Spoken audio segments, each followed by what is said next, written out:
It's too much. What's there left to say?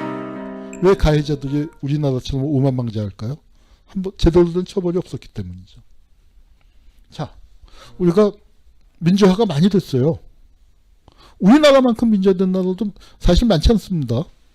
근데 우리나라 민주화의 특징, 과거 청산이 없었어요. 자, 노무현 대통령 탄핵됐을 때 얘기입니다.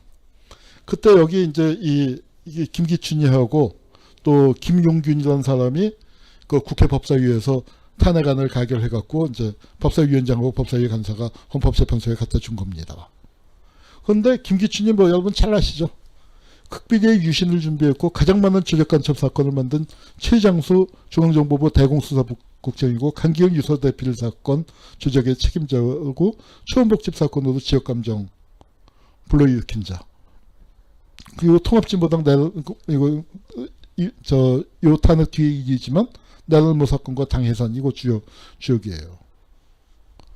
김용균이라는 사람은 친일 진상 규명 법안을 무력화시킨 50의 마름 역할을 한 전두환의 고향 합천 출신입니다. 그러니까 친일과 유신과 50과 조작간첩과 지역감정의 화신들이 모여서 노무현 대통령을 탄핵을 시켰는데 탄핵 이런 건 뭡니까? 절차민주주의에서 끝이죠. 대통령 탄핵할 수 있는 나라 사실은 몇 안 돼요. 그런데 그걸 길 닦아놨더니 우리 피 흘려가면서 민주화 해놨더니 그걸 누가 이용해 먹었습니까? 이런 과거 청산을 됐으면 정말 국회 근처에도 못 갈 사람들이 이걸 한 거죠. 자, 괴물대법원장 양승태. 사법농단의 주역인데 양승태라는 자가 긴급조치 12건이고 조작간첩 사건이 6건이에요. 다 무죄 나왔습니다. 재심해서 그 사이에 다 무죄 나왔는데 그러니까 뭐냐면은 87년도에 민주화가 될 때 사실은 제대로 과거 청산을 했으면은 양승태 같은 사람은 감옥 갔어야죠. 독재 정권에 하고 손잡고서 무고한 시민들을 간첩 만들어서 무기징역 때리고 그랬던 사람이 그건 감옥 가야 보내야 할 일 아닙니까? 감옥 못 보내더라도 최소한 옷은 벗겼어야죠. 법원에서 퇴출시켰어야죠. 그런데 그 사람이 뭐예요? 과거 청산 없었어요. 유신시대 독재 정권 시대에는 중앙정보부 안기부가 요구하는 대로 그렇게 다 간첩 만들어주고 유죄 때려주고 그렇게 하니까 어떻겠습니까? 좋은 자리 보내줬겠죠. 승진 빨리 시켜줬겠죠. 그러니까 사법부 내에서 최고의 엘리트가 된 거예요. 우리 피 흘려서 민주화했습니다. 그런데 사법부 민주화 이런 사람들 쫓아내지 않았으니까 이 사람들이 사법부 내에 최고 엘리트 선두주자가 돼서 쫙 올라간 거예요. 게다가 어떻게 했습니까? 유신 독재 때 그리고 전두환 때 사법부 너무 침해당했다 해서 그 권력을 많이 회복시켜줬죠. 대통령이 가진 권한을 대법원장에게 줬죠. 했더니 제왕적 대법원장이 됐는데 양승태 같은 사람 좋은 일 시켜준 거잖아요. 시간이 없으니까 예. 그럼 도대체 피해자가 얼마나 나왔는지 이제 가해자 부분이 그렇고 이게 우리가 단일 사건이 아니란 말이에요. 그래서 피해자를 이번에 이제 쭉 한번 추산을 해봤습니다. 여태까지 국가폭력 했지만 국가폭력 피해자가 전부 합쳐서 얼마인지 한 번도 추산을 안 했는데 이번에 저희가 최근에 아주 따끈따끈하게 이제 한번 합산을 해봤습니다. 그래서 여기에 이제 사실은 강제동원 앞에도 독립운동하다 돌아가신 분들도 포함이 되어야 하는데 그거는 이제 포함을 안 했고 여기 이제 생존 추정 그다음에 이게 이제 여기는 안 먹네요.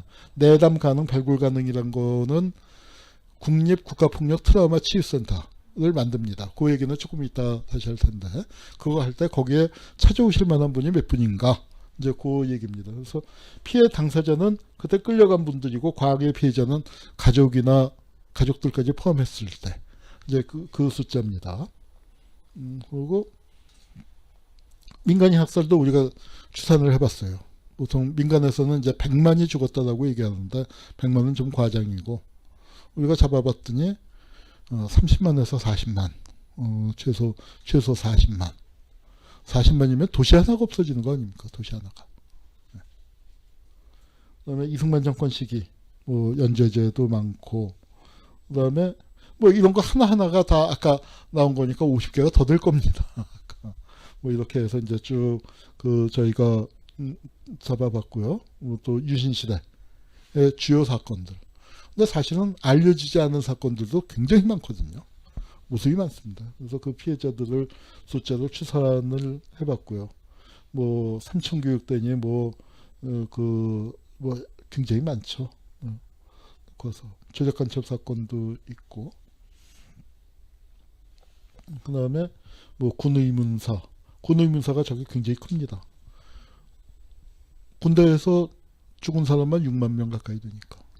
그리고 군대 내 인권 침해, 노동 관련, 그 다음에 요즘 이제 문제가 되고 있는 형제복지원, 선감학원, 또 서상개척단, 또 한센병 환자들, 해서 이건 말할 수 없이 다양합니다. 이렇게 국가폭력이 다양한 줄은 저도 국가폭력을 늘 입에 달고 조사하고 살아왔지만 저도 이번에 한번 리스트를 쭉 작성해 보니까 깜짝 놀랄 만큼. 그래서 이게 이제 피해자 추산 중에서 군대 6만 명이 죽었어요. 6만 명이. 전쟁을 하지도 않았는데. 전쟁을 해서 6만 명이 죽어도 기가 막힌 노릇인데 전쟁을 하지도 않고 6만 명이 죽은 겁니다. 한국전쟁이 끝나고서 지금까지. 1년에 57년도에 보면 2,500명이 죽었다고 하면 제가 몸담고 있는 성공회대학이 그냥 하나가 없어지는 거예요. 유신시대에 75년도에 1,500명이 죽었다. 세월호 5척이 가라앉는 겁니다. 매년 그랬다는 거예요. 매년. 제가 전두환 참 흉악한 놈이라고 생각하지만 전두환을 좋게 얘기해 주는 경우가 몇 번 있어요. 분명히 자 이거 보세요. 박정희 때하고 전두환 때하고 보면 박정희 때는 4제 유수자고 전두환 때는 3제 유수자 아니에요. 저는 전두환이가 광주에서 학살자로 등장했잖아요. 거기에 대한 나름 그걸 좀 만회해 보려는. 제가 81년도에 군대 갔습니다. 고참들이 고참이고 간부고 맨날 집합시켜서 맨날 두들겨 패는데 그러면서 하는 말이 뭐냐면은 요새 군대 너무 좋아졌다는 거예요. 저 터지는 놈들한테 야 지금은 유신군대 줄 아느냐. 군대 너무 좋아졌다. 그러면서 패는데 저게 무슨 개소리냐 했는데 나중에 이걸 보니까 군대 진짜 좋아졌잖아요. 사망자 수가 이렇게 줄어든 거예요. 이렇게 해서 이걸 다 합치니까 6만 명인데 여러분 이라크 전쟁에서 미군이 1년에 800명쯤 죽었습니다. 이게 전쟁이 아니고 뭡니까? 그런데 이거는 국가폭력이라고 얘기할 때 사람들이 되게 빠뜨리고 있어요. 근데 이런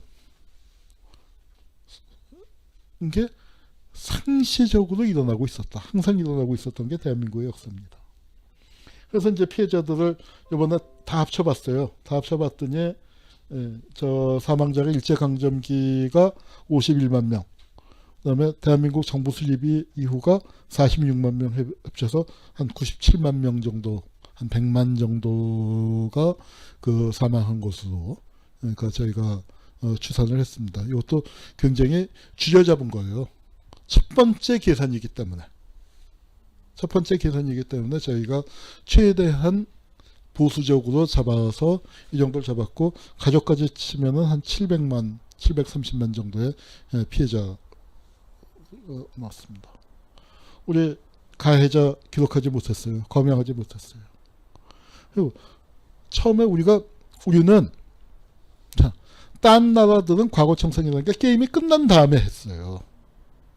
그런데 과거 청산이 20세기 후에 20세기 후반에 들어서 이제 본격화되기 시작하는 게 냉전 시대에는 별로 못했습니다. 진영 논리 좌우 대립. 그러다가 동구가 무너져 버렸잖아요. 동구가 무너진 거는 동구 전공하는 학자들 간에 이런 표현을 써요. Unplugged Revolution. 플러그를 빼버렸단 말이에요. 그러니까 이렇게 체제가 굴러가고 있다가 딱 이 상태에서 동작 그만이 돼버린 거예요.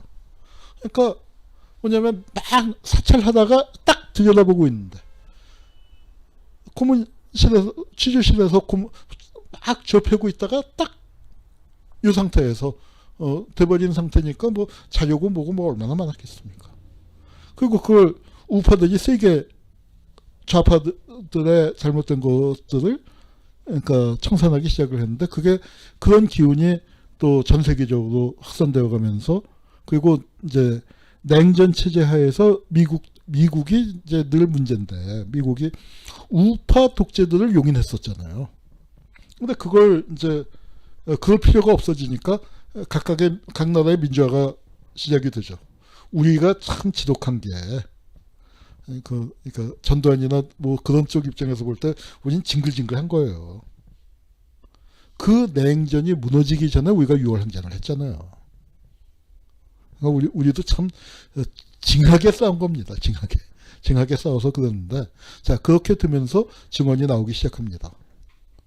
냉전이 끝난 다음에 그 다음에 거기서 가장 상징적인 게 뭡니까? 오늘 그 사진을 빠뜨리고 왔는데 김학순 할머니가 91년도에 증언을 해요. 고무접에 만들어진 그러고 이제 한 2, 3년 있다가 나온 프로가 이제는 말할 수 있다. 그래서 증언의 시대입니다. 오늘 여러분들이 어찌 생각하면은 좀 잘못된 선택을 하고 이 프로그램을 참여하신지도 몰라요. 왜냐하면은 국가폭력, 그건 저도 마찬가지예요. 왜냐하면은 떠날 수가 없는 겁니다. 징글징글한데 떠날 수가 없어요. 왜? 증언을 들은 자의 책임이 생기기 때문입니다. 증언을 들은 자의 책임. 그거는 굉장히 중요한 얘기예요. 안 들었으면 모를까? 그 비명소리를 들었는데 그거를 모르는 척하고 가버리면 됩니다. 근데 사람이 그것을 모르는 척 할 수 있는 사람과 할 수 없는 사람 그건 격이 다르다고 생각합니다.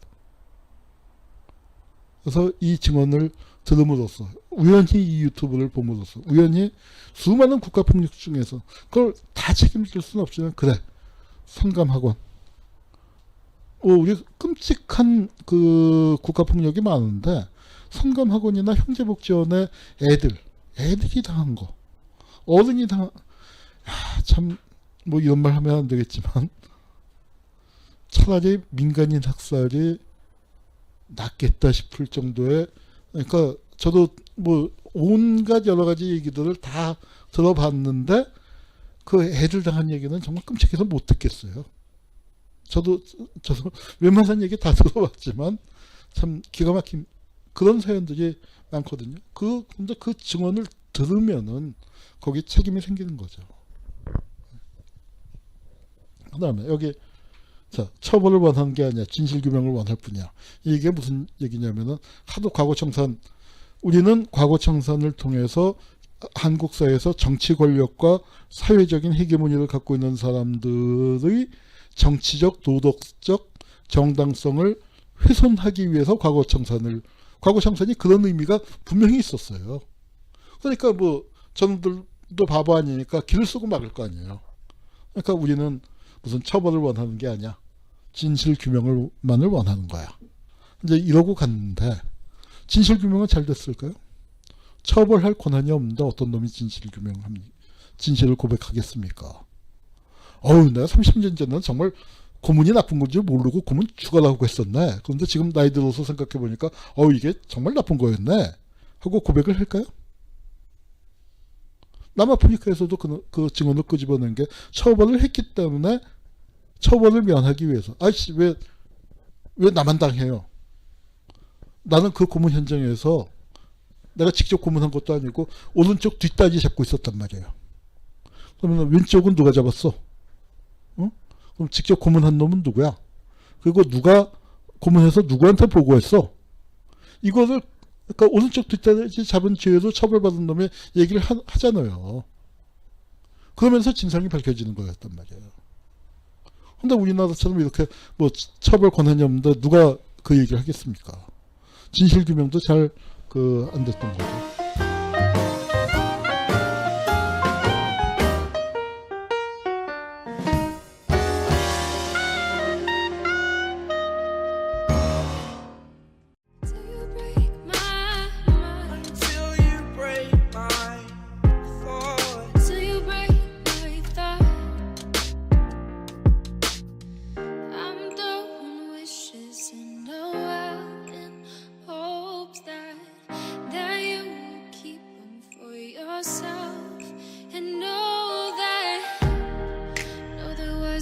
time when we never let go.